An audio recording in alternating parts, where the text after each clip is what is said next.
Welcome to the Fantasy Throwdown Podcast, bringing you the latest in sports news, fantasy analysis, and opinions. Don't forget the hot takes. Can't have a sports show without hot takes these days. What about hot cakes, though? I want some hot cakes. Now, here's your host, ready to jump into the thick of things, Dwayne Callender. Hello, everyone. So happy to be back on the air again. I want to give a shout out to all the folks who were asking about when I was coming back, the well wishes for those asking about my recovery from my knee surgery. So do thank you all for the support over the time out. But quick nod to all the Mets fans out there on Happy Bobby Bonilla Day. With this being July 1st. We're going to split up the show just because there's so much to cover that there's no way I'm going to get to it all. And first show back, definitely not going to rush things either, trying to squeeze everything into one show. So, yeah, let's do a little bit of levity here because it's going to get very depressing coming up shortly for Knicks fans when I basically do my victory lap, I told you so. So that's coming up before you know it. But yeah, a little bit more background history on Bobby Bonilla Day, explaining why the hell the Mets still continue to be an annual punchline year after year after year for another, give or take 16 years by my count. On July 1 every year. So, for those of you who do not remember Bobby Bonilla, Bobby Bonilla has not played a professional baseball game in 18 years. And you may be saying, did the Mets lose some kind of injury settlement case? Or what is the significance of Bobby Bonilla Day? Basically, going back to 1999. Yes. This is the last millennia. Last millennium we're going back to here, folks. The Mets were a playoff team, and because the Wilpons, the owners of the Mets, are such cheapskates, they were trying to scrounge up more funds to lock down other players, such as Edgardo Alfonso, for their presumed extensive playoff run, which lasted all of one more year after this, but that's a whole nother story. But, at least they got to the World Series. But that's a story for another day, and frankly, don't really care. This is about making fun of the Mets, and I needed a joke here because I need another punchline besides the Knicks. Anyway, the Mets released him after the 1999 season and owed him $5.9 million.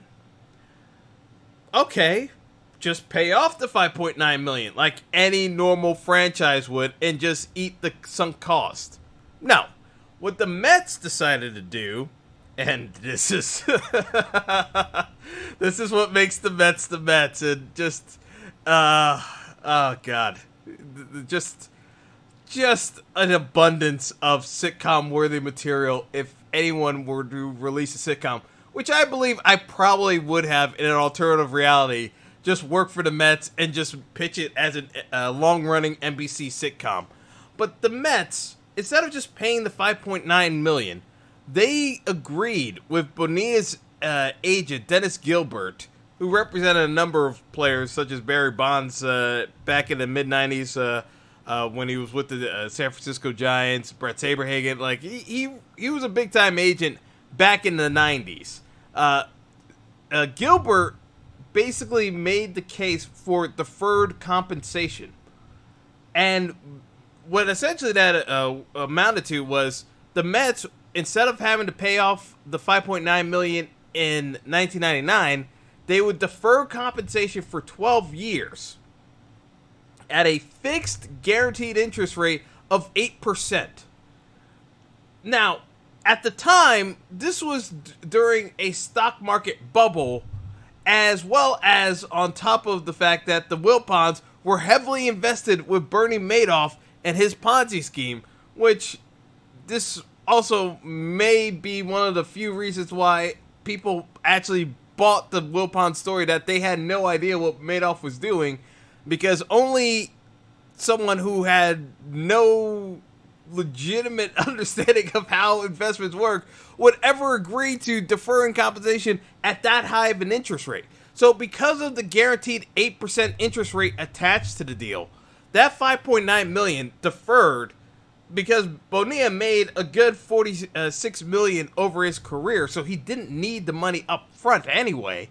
The deferred compensation package basically turned that $5.9 million into $29.8 million from the span of 2011 to 2035, because the Mets would defer compensation for that many years, given that they would have to write a check for $1.19 million every year from July 1, 2011, all the way until 2035. Again, the Mets only had to pay $5.9 million. In order to defer the compensation and agree to that ridiculous interest rate, this is how they actually thought this was a better option.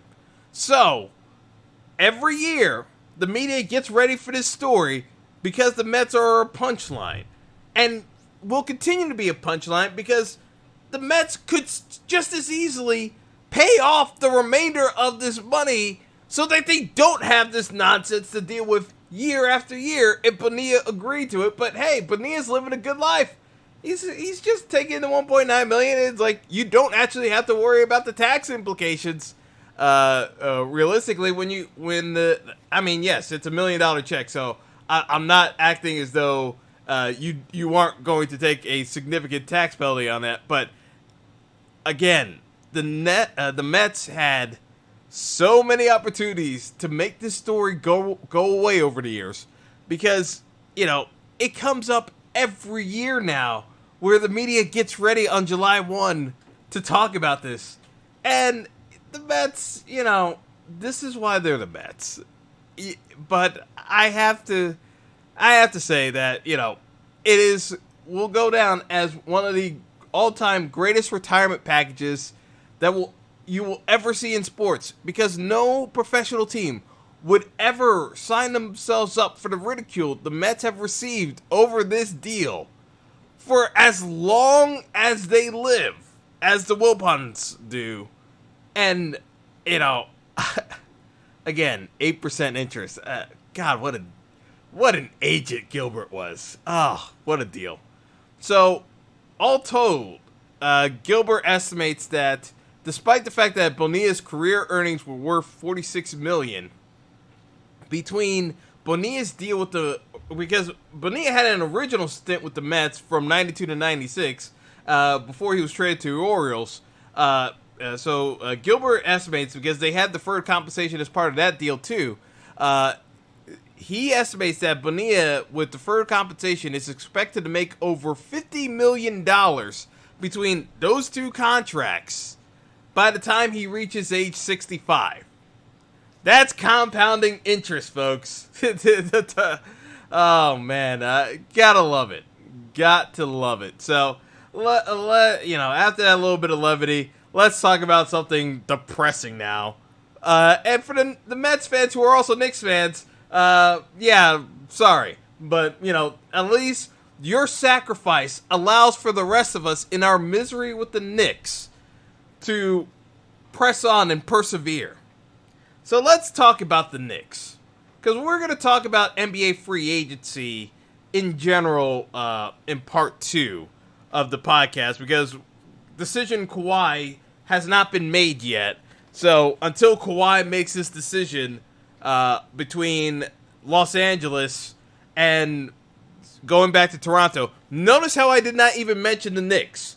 The Knicks were in no way, shape, or form not even close to landing any major free agents. But yes, let's talk about the Knicks. A Knicks franchise, which, by the way, had been promising a major summer since March, James Dolan went on the radio attacking multiple outlets. I talked about this. Multiple outlets threatening that the media was trying to sabotage his franchise from having the biggest summer in the franchise's history, and that no one was going to be able to delay the inevitable. That is coming from James Dolan. To go from where the Knicks were proudly boasting the potential of putting together a number one draft pick with Zion Williamson, having the flexibility of trading that pick if they wanted to get Anthony Davis, to them bringing in Kevin Durant and Kyrie Irving if they wanted to at their leisure, like as a throw-in piece. Yeah, maybe we could bring in Kyrie too. To end up in a situation where not only do you not get the number one pick, you get the number 3 pick, to the ridicule of the entire internet.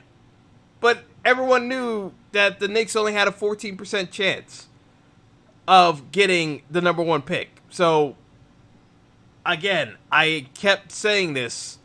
There was no guarantee about the number 1 pick, even when you're trading Kristaps Porzingis, knowing that you're only clearing cap space and that you would need to be able to close a deal to make this all pan out. People still believed in the BS Madison Square Garden was feeding the entire populace of New York about how this summer was going to go down.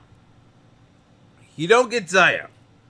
You get RJ Barrett, who, as talented as he is, my estimation of him is that he still has the highest potential of being a bust out of the top 3 picks between Zion, Ja Morant, and Barrett.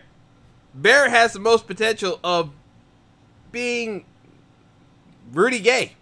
Not that Rudy Gay is a bad player or anything. Rudy Gay made a lot of money over his NBA career. No one will ever remember Rudy Gay as being an all-time great. He could be a very good player. But again, when you have a potential of a Zion Williamson, who everyone thinks has the potential of being the next greatest thing, when you have Ja Morant come out of nowhere, showing signs of being possibly the best point guard prospect, pure point guard prospect since Chris Paul, you start to wonder what else can go wrong for the Knicks. And my prediction for this team, and I was steadfast in this, and why the Porzingis trade was a complete and utter failure of management, of handling talent, that was going to burn the franchise more than helping it. Because everyone kept saying, Dwayne, you're making a mistake. You're never going to win with Porzingis. You have to trade him to clear the cap space. My steadfast response to this remains the fact that it required you to show as an organization that you had evolved to the status that you know what you're doing and can convince people that you know what you're doing. It's one thing to show that you're making strides and say that you're being competent. It's a whole nother thing to get people to buy in to the fact that you know what you're doing. The simple fact of the matter is that the Knicks needed to show Porzingis why it was in his best interest to stay in New York. They had let that relationship deteriorate to such a point that he's demanding out. While he's injured, by the way. He's injured and demanding out. Players don't demand out when they're injured because they don't have leverage. But when you are so antagonized by a franchise, knowing that they're incompetent, knowing that there is no way that if you stay with them, that they will be able to maintain your best interests and that your career could be flashing before your eyes, Porzingis saw the writing on the wall and got out ahead of it. Porzingis got his max contract down in Dallas. Tax-free, by the way. He is laughing and smoking a blunt probably with Mark Cuban. Porzingis got over on the Knicks. No one picked up on that at the time. I kept saying that this could easily blow up on the Knicks. But again, this should have been a straightforward layup. Kyrie is a New York guy. He grew up in New Jersey, but realistically, he is a New York guy. His godfather, Rod Strickland, played for the Knicks. There are enough connections to the Knicks that you could have convinced Kyrie to come to New York instead of play for Brooklyn. What happens instead? The Knicks focus all the attention on Durant. Okay, that's the game plan. It's all in on Durant. That's what the Knicks made it clear from the outset. Over Kawhi, over everyone else, Durant's a prospect. And no one can fault them for that because that's the game plan everyone had. Then Game 5 of the NBA Finals happens when I thought, from all accounts, KD was so heavily injured with the calf injury that there's no way he's coming back because he would have come back earlier in the finals. He gets talked into coming back. Obviously, playing 12 out of the first 14 minutes probably didn't do him any favors. But truth be told, if his calf and Achilles were in that much of a potential, and I don't believe Golden State's doctors at all when they say they didn't think that was a possibility, because anytime you have a calf injury, there's a potential that the Achilles can be impacted as well because of the muscles being attached to each other. Like, no doctor could actually say that there's no potential of a rupture happening. There were multiple injuries to athletes over the years that you can point to that the first thing that goes is the calf, then the Achilles. So to say that you had no idea is preposterous. But what's done is done. Once KD got hurt, there needed to be multiple options on the table explaining that KD is going to be rehabbing year one. What's the game plan to getting KD in the Garden, and what are you going to build around? Because you don't have the number one pick, you don't have, you don't seem to have an avenue to get Anthony Davis, because Anthony Davis indicated that he wanted to go play with LeBron out in Los Angeles. What is your game plan? Who are you going to bring in that's going to at least be in the ear of Durant to get him to come? The Knicks already have one of the guys on the roster in DeAndre Jordan. Close friend with Kevin Durant. What's the problem with that? From all accounts, it seems like that the Knicks kind of treated DeAndre Jordan as an afterthought. DeAndre Jordan, he hasn't said it publicly, but the rumor is that DeAndre was actively telling Durant and Kyrie, don't bother coming here. Let's all go to Brooklyn instead. So instead of actually being able to use an asset, Brooklyn was actually able to weaponize your own player against you and giving him inside info. So when you have things like this happening, when you have guys like Enes Kanter, who was bleeding heart for the Knicks his entire time with the Knicks this year and last year, when you have him basically being shoved out the door, not being allowed to even try to play, the Knicks basically kicked him to the curb. And then Enes Kanter is producing in the playoffs with Portland and talking about how bad it was trying to play for a Knicks franchise that he was trying to give his all to, and that they couldn't give two you-know-whats about him. You look like a trash organization. When you have a rookie like Porzingis, well, not a rookie, but a guy on his rookie deal like Porzingis, who could be getting more money from the max if he stays with his team, asking out because even though he's hurt, he knows long-term, I see what these clowns are doing. They don't know what they're doing. Even with Phil Jackson out the door, Steve Mills doesn't know what he's doing. I don't trust these people. I need to get out of here. I need to go to a franchise anywhere but here. He goes out the door. So what are you selling? You are selling the Garden itself. But who owns the Garden? James Dolan. In a league where NBA players have gone out of their way, and like we haven't even touched on, because of all the nonsense that happened in the NBA Finals, the fact that you had a Warriors minority owner shove Kyle Lowry in the middle of an NBA Finals game, and the NBA do their best to sweep it under the rug by just banning the guy for a year from NBA games. To be honest, the guy should have been forced to sell his shares of a basketball team. He should have been forced to sell out completely. I mean, it's one thing even for a drunk fan to do that, because that fan should be banned for life. For an owner, and we're going to get into that in a bit, but for someone who is a team representative, you represent the league as a whole. For that to happen, it's inexcusable.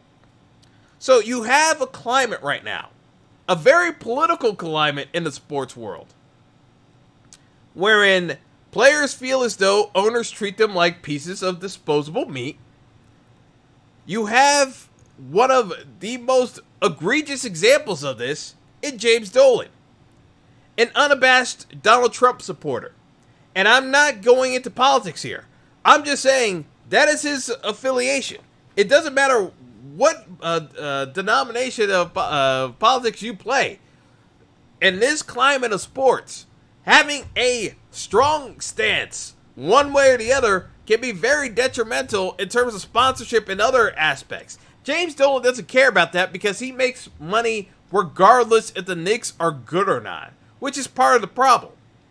So, when players talk about owners having a mentality of akin to slave owners, I think it's a bit melodramatic, but James Dolan has shown a repeated history of just being abusive as an owner and dismissive attitude towards players, fans, media.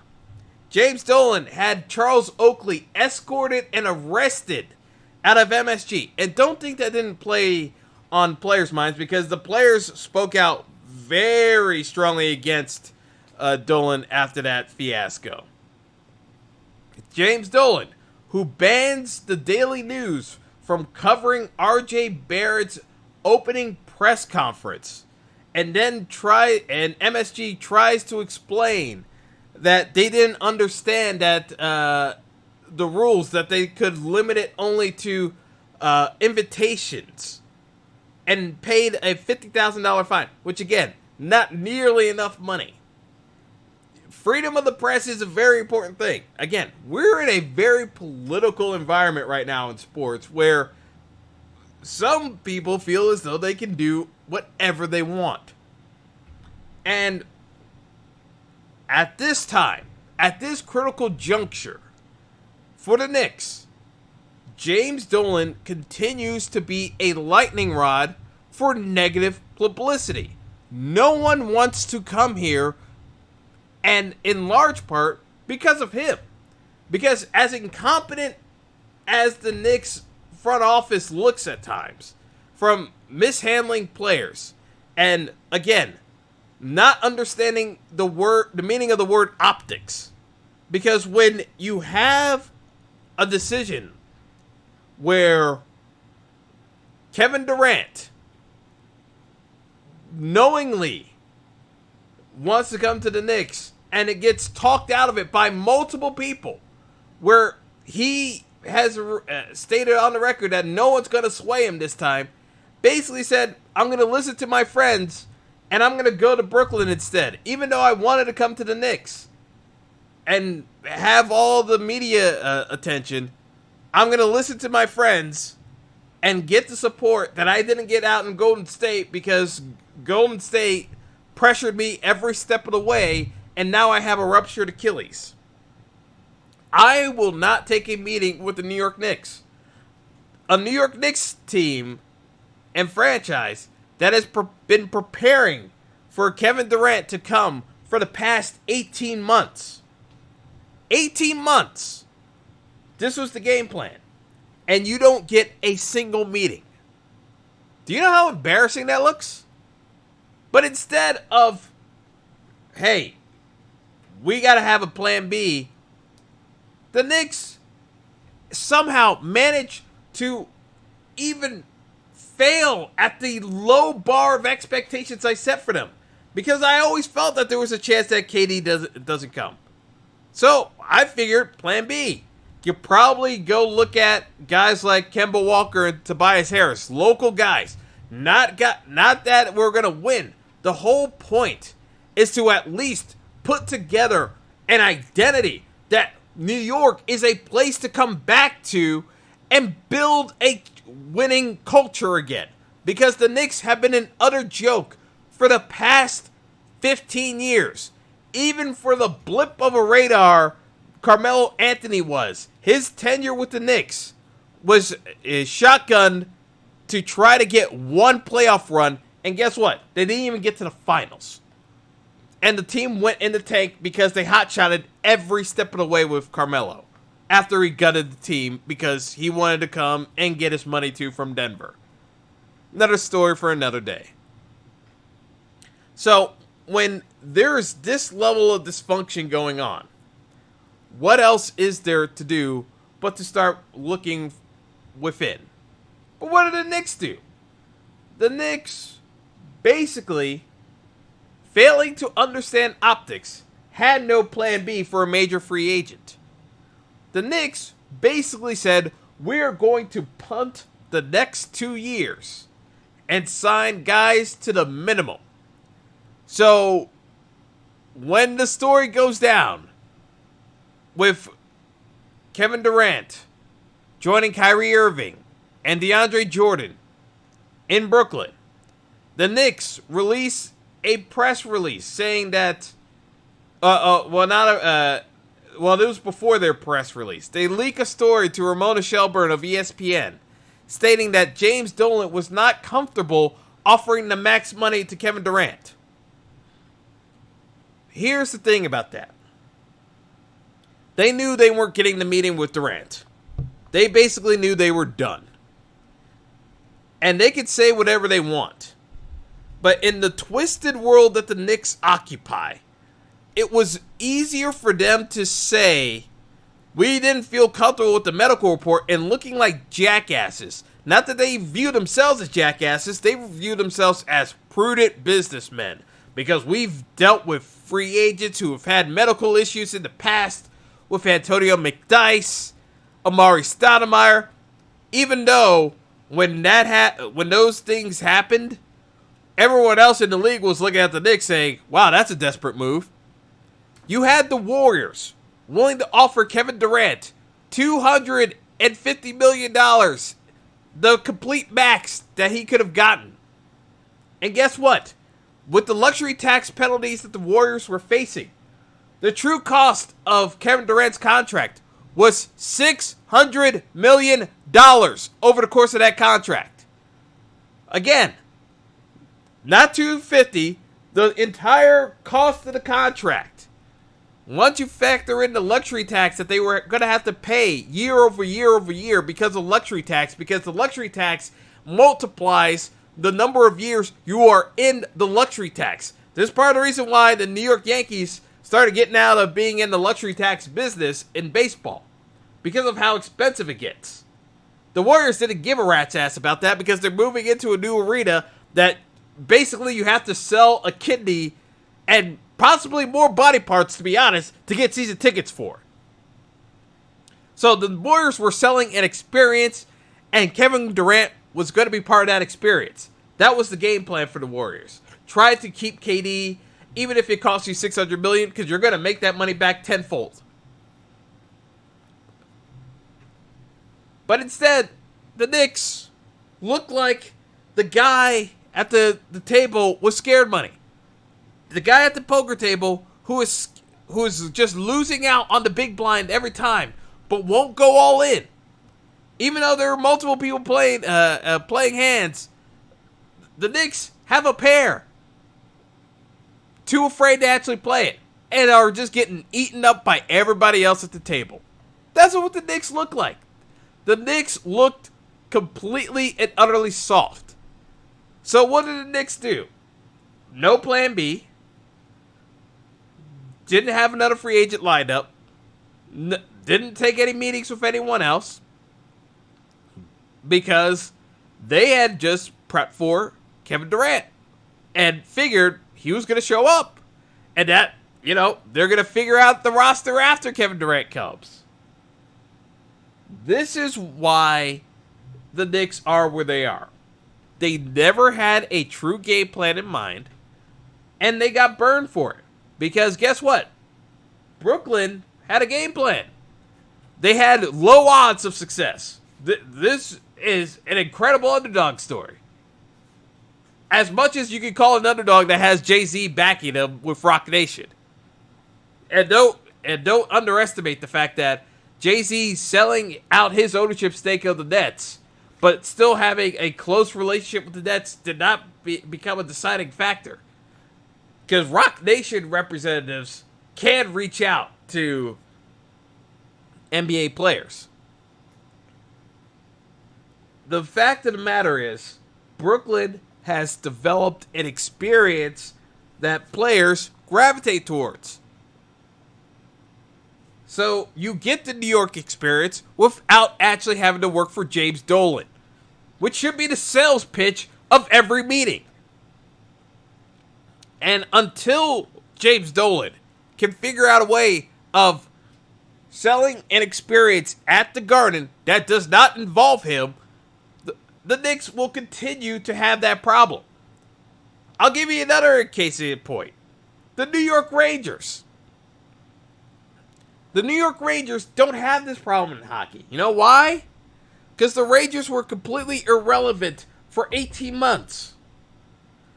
After years of making the playoffs, the Rangers had hit the wall, had to rebuild, and truth be told, I didn't think the Rangers would be able to rebuild this quickly. But basketball is a completely different beast than hockey. When the Rangers were going through their rebuild, it was going to take draft picks. They got that. They traded a number of their top players, fan favorites. They wouldn't trade Lundqvist, even though many fans, such as myself, were actually calling for it at this point. It would have made far more sense to deal him. But they kept him. The Rangers had to hit on some of these draft picks, which they did. So they're actually showing promise. But the Rangers had to establish a culture that we're not going to be losers for long. And they did that. The Knicks basically went out of their way to tank the entire season while pissing off all their veterans in the process. If they had just even been able to get some garner goodwill, you do realize that the Knicks had no one on their roster that was actively campaigning for free agents. Do you know how embarrassing that is? Like, D'Angelo Russell on the Nets was campaigning for Kyrie for over a month. D'Angelo Russell just got traded to the Warriors. But he got his money. He got his money and he's going off to the Warriors now. It worked out well for D'Angelo Russell. But guess what? You don't get that buy-in unless the organization is saying, hey, can you go help us recruit these guys? Sure. You think the Knicks had that goodwill with their players? Hell no. Why do you think DeAndre Jordan's in Brooklyn right now? Because he was there. He knows what MSG's like. So, when folks are asking me why the Knicks are so terrible, you gotta look in the mirror sometimes. And the truth of the matter is, New York fans are part of the problem. For too many years, Knicks fans have bailed out James Dolan. And I saw it again Sunday night. When the Knicks are signing one good deal. The Knicks signed one good deal out of all this, being Julius Randle. 3 years, averaging $21 million per year, so a $63 million contract. for 3 years. That's good value for Julius Randle. But when you're signing the likes of Bobby Portis and Taj Gibson, you automatically depreciate value because all three of those guys play the power forward position. You can sign two of those guys. You can't sign all three. You look like a clown. When you sign a guy like Reggie Bullock, when you already have a shoot-first point guard in Dennis Smith Jr., it doesn't compute. It doesn't compute. Reggie Bullock cannot teach Dennis Smith Jr. how to be a better point guard. It doesn't make sense. Wayne Ellington, okay, makes sense. He could shoot. But then you bring in Elfrid Payton. Again, shoot first point guard. The signings that the Knicks make are befuddling to say the least. And again, reeks of incompetence because you bring in duplicates that cannot help improve the roster. I keep seeing Knicks fans on Twitter, and some of them are not paid Russian bots by MSG. Some of these are actual people with ill-informed opinions about how to develop a team.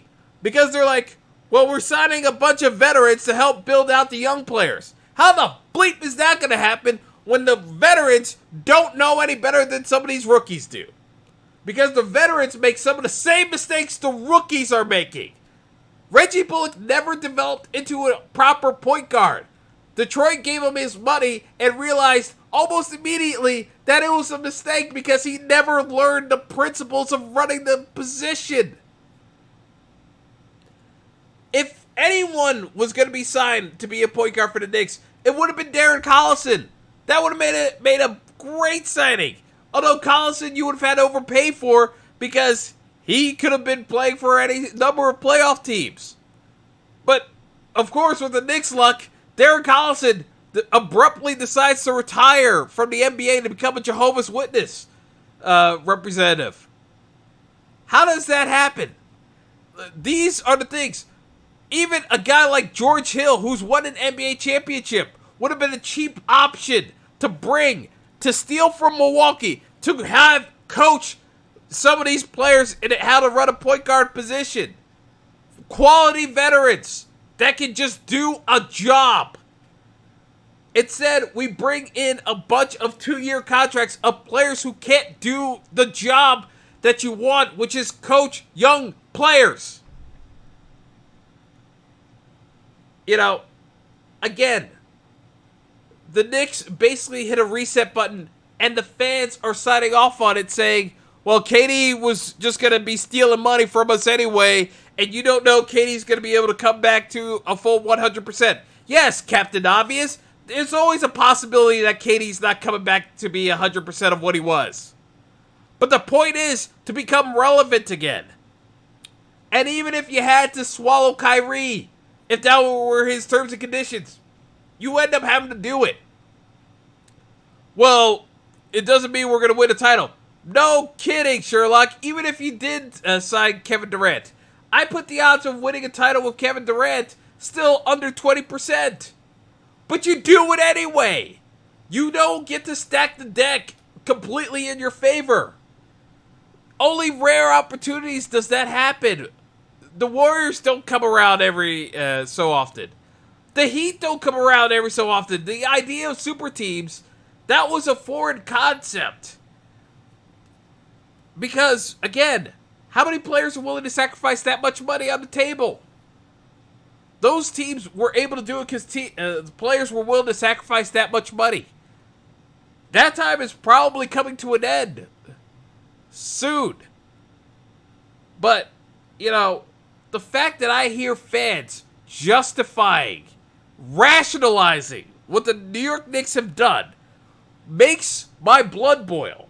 Because clearly, no one has learned anything about why the Knicks have failed to such a degree. If this is how folks are going to look at the situation. Folks, you need to open your eyes and understand why the Knicks are so incompetent at what they do. And part of it is you. New York basketball fan, you're part of the problem too. Alright, that does it for part 1. We're going to get into part 2 where I dive into the whole ramifications of some of these NBA deals. It feels good to be back on the air, but man, there is a whole lot more to unpack about how the NBA is going to take form and shape. Plus, we got to talk about hockey too. So, more to come about the one MSG franchise that actually got it right. Because, again, there's one side of the house that doesn't know what it's doing, and another side of the house that actually does know what it's doing. And they work for the same guy. It's unbelievable how that worked out. But, yeah, we're going to talk about NHL free agency as well. But more to come on the NBA. This is the Fantasy Throwdown podcast. Dwayne Calendar signing off. And, you know, I'm going to try to find some joy somewhere outside of just me laughing maniacally Sunday night because of all the terrible signings the Knicks were making, as well as the signings I was snickering at this morning, just watching how incompetent my franchise is. That's all for now, folks. Take it easy.